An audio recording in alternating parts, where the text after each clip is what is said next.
नमस्कार दोस्तों, स्वागत है आपका मेरे YouTube चैनल मोनिका भक्ति में। कैसे हैं आप सब? आशा करती हूँ कि आप सब अच्छे होंगे। तो आज इस वीडियो में मैं आपको सावन सोमवार व्रत की कथा सुनाऊंगी। सावन 4 जुलाई से शुरू हो गए हैं और इस बार सावन 2 महीने का है। तो इस बार सावन में 8 सोमवार पड़ेंगे। सावन का महीना बहुत ही पावन महीना माना जाता है, इसीलिए सावन के सोमवार का व्रत हर किसी को रखना चाहिए। सावन सोमवार के दिन सुबह जल्दी उठकर भगवान शिव को जल चढ़ाकर उन पर बेलपत्ते, फूल आदि अर्पित कर कर पूजा करनी चाहिए और उसके बाद कथा भी सुननी चाहिए और पूरी श्रद्धा से व्रत का संकल्प लेना चाहिए। ऐसा करने से भगवान शिव आपकी सभी मनोकामनाओं को पूरी करते हैं। चलिए आइए सावन सोमवार व्रत की कथा शुरू करते हैं। एक नगर में एक साहूकार रहता था जो भगवान शिव का अनन्य भक्त था। उसके पास धन धान्य किसी भी चीज़ की कोई कमी नहीं थी, लेकिन उसकी कोई संतान नहीं थी और वह इसी कामना को लेकर रोज शिव जी के मंदिर जाकर दीप जलाता था। उसके इस भक्ति भाव को देखकर एक दिन माता पार्वती ने शिव जी से कहा कि प्रभु, यह साहूकार आपका अनन्य भक्त है, इसको किसी बात का कष्ट है तो आपको उसे अवश्य दूर करना चाहिए। शिव जी बोले कि हे पार्वती, इस साहूकार के पास पुत्र नहीं है, यह इसी से दुखी रहता है। माता पार्वती कहती हैं कि हे ईश्वर, कृपा करके इसे पुत्र का वरदान दे दीजिए। तब भोलेनाथ ने कहा कि हे पार्वती, साहूकार के भाग्य में पुत्र का योग नहीं है। ऐसे में अगर इसे पुत्र प्राप्ति का वरदान मिल भी गया तो केवल 12 वर्ष की आयु तक ही जीवित रहेगा। यह सुनने के बाद भी माता पार्वती ने कहा, हे प्रभु, आपको इस साहूकार को पुत्र का वर दे देना चाहिए, अन्यथा भक्त क्यों आपकी सेवा करेंगे। माता के बार बार कहने से भोलेनाथ ने साहूकार को पुत्र का वरदान दे दिया, लेकिन यह भी कहा कि वह केवल 12 वर्ष तक ही जीवित रहेगा। साहूकार यह सारी बात सुन रहा था, इसीलिए उसे न तो खुशी हुई और न ही दुख। वह पहले की तरह ही भोलेनाथ की पूजा अर्चना करता रहा। उधर सेठानी गर्भवती हुई और 9वें महीने में उसे सुंदर से बालक की प्राप्ति हुई। परिवार में खूब हर्षोल्लास मनाया गया, लेकिन साहूकार पहले की तरह ही रहा और उसने बालक की 12 वर्ष की आयु का जिक्र किसी से भी नहीं किया। बालक जब 11 वर्ष की आयु में हो गया तो एक दिन साहूकार की सेठानी ने बालक के विवाह के लिए कहा।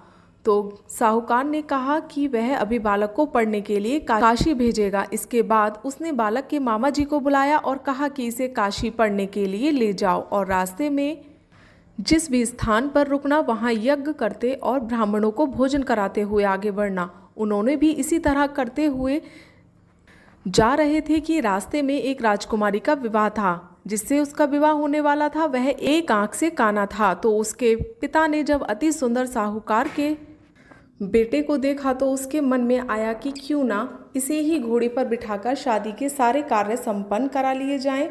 तो उन्होंने मामा से बात की और कहा इसके बदले में वह अथाह धन देंगे, तो वह भी राजी हो गए।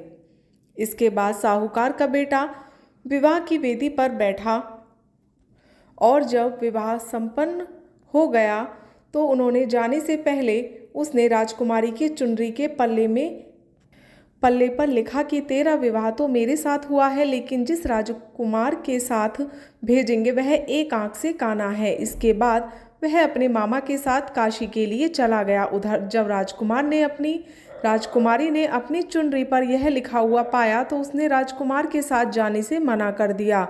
तो राजा ने भी अपनी पुत्री को बारात के साथ विदा नहीं किया। बारात वापस लौट गई। उधर मामा और भांजे काशी के लिए निकल गए। एक दिन जब मामा ने यज्ञ रखा था और भांजा बहुत देर तक नहीं आया तो मामा ने अंदर जाकर देखा तो भांजे के प्राण निकल चुके थे। वह बहुत परेशान हुए, लेकिन सोचा कि अभी रोना पीटना मचाया तो ब्राह्मण चले जाएंगे और यज्ञ का कार्य अधूरा रह जाएगा। जब यज्ञ संपन्न हुआ तो मामा ने रोना पीटना शुरू किया। उसी समय शिव पार्वती उधर से जा रहे थे और माता पार्वती ने शिव जी से पूछा, हे प्रभु, ये कौन रो रहा है। तभी उन्हें पता चला कि यह तो भोलेनाथ के आशीर्वाद से जन्मा हुआ साहूकार का पुत्र है। तब माता पार्वती ने कहा कि हे स्वामी, इसे जीवित कर दे, अन्यथा रोते रोते इसके माता पिता के प्राण निकल जाएंगे। तब भोलेनाथ ने कहा, हे पार्वती, इसकी आयु इतनी ही थी सो वह भोग चुका, लेकिन माँ के बार बार कहने पर भोलेनाथ ने उसे जीवित कर दिया।